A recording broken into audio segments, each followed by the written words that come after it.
Welcome back. So we made a sweet and salty brunch, a Tex-Mex scramble, and challah French toast, and now it's time to finish it off with a sweet and salty dessert. My friend Catherine's on the show, and she's going to be making potato chip and peanut butter cookies. Sounds a little weird, but I think they're going to be good. It does sound a little weird, and when I first tried them, they were a little strange, but it plays with that kind of sweet and salty theme we've been messing with this whole entire episode. So, first we're going to start out. You'll notice during this recipe there's going to be a few alternatives to kind of some regular things that you'd be putting in cookies, because obviously if you're vegan, you wouldn't be having eggs or butter in your cookies. So you'll see some things that kind of make up for this substance. So we're going to start with, in a medium bowl, we went ahead and sifted a little bit of baking powder, or baking soda, salt, and whole wheat pastry flour together. It's instead of the refined white pastry flour, it's a little bit better for you. So we're going to set that aside, and then we're going to use our hand mixer to mix up some sugar, coconut oil, peanut butter, and we're going to mix it until it's creamy for about 3 minutes. So the coconut oil is going to look like this. So it's going to make up for that substance that the butter is going to have. It smells really good. It is. It smells really good, and it's going to be really good. This smells delicious. So we're going to mix that up.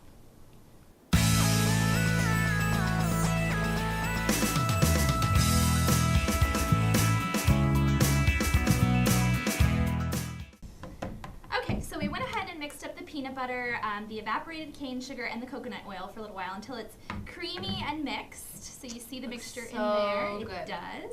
What we're going to go ahead and add next is molasses to sweeten, vanilla to sweeten, and a little bit of ice water to set it up. So if you can go ahead and grab that. Molasses, yeah. Sure. And I like to mix the molasses and vanilla together to start with because it makes the mixing process a little bit easier.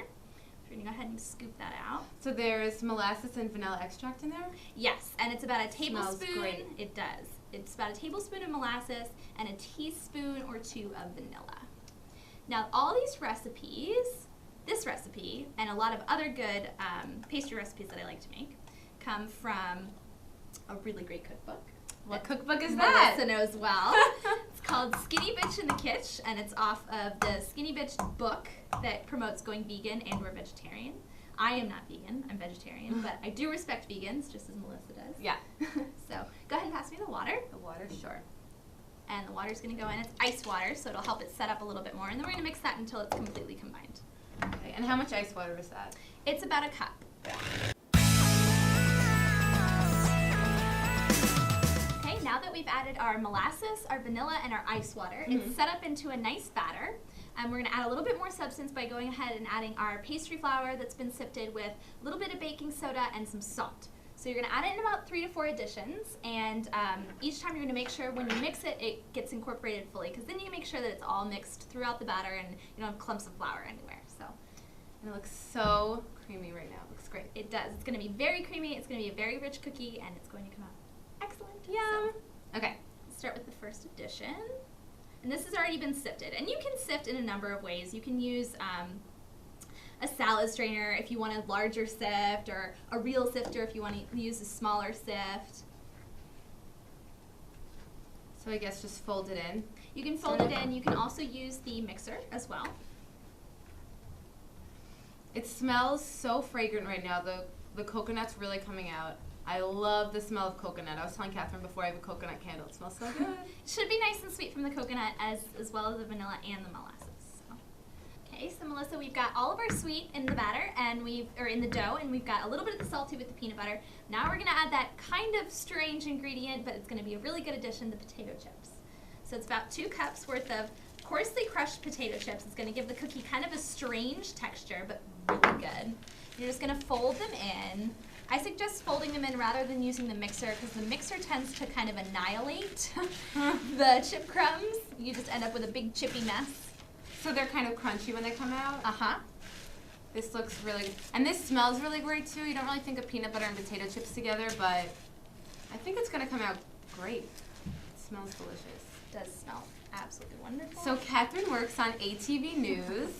I do. She's also a member of ATV. This is not my first time in front of the camera. So you guys shoot every Sunday, right? We do shoot every Sunday. Can you give me a sneak peek of what's going to happen tomorrow? You know, I can't yet, because of course that is pending on what kind of news pops up in the next couple of days, what the packages are like, all that good stuff. A lot goes into an ATV show, just like a lot goes into a Veggie Bites show, yeah, as you know. Okay, so we folded in our potato chips. Looks so good.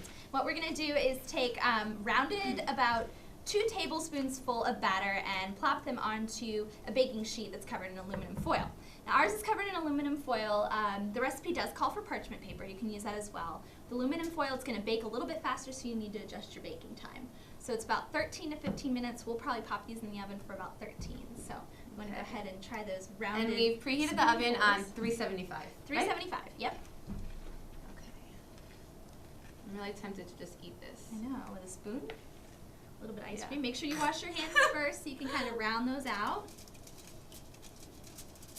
Now they do suggest that you flatten them to about 3/4 of an inch thick. And how many cookies does this recipe make? This recipe makes 40. 40. So it's quite a few cookies. If you're having a really big brunch party, you should make these cookies are where it's at. You can of course half the recipe and it'll be a little bit less. But the 40 cookies is what's it gonna make. I have a feeling I'm gonna want 40 of these cookies. And then once you drop the rounded spoonfuls and you flatten them out to about 3/4 of an inch, you can do the crosshatch pattern with your fork, which puts a cute little touch on it. That looks so great. Now, do they expand a lot in the oven? Because I know they aren't going to expand much because you're talking about a vegan cookie here. Mm-hmm. Peanut butter will expand a little bit, but because it doesn't have eggs in it, it's not going to get too big. Like, you know how you drop your chocolate chip cookies on the traditional chocolate chip cookies, you drop them on the baking sheet, you need to put a lot of space around them. Yeah. Those have eggs in them, these don't. So you don't have to worry about leaving too much space. So great. Well, we're going to continue molding these cookies onto the baking sheet, and we're going to pop them in the oven, 375 for 13 minutes. 13 minutes, and we'll see you back here in a few.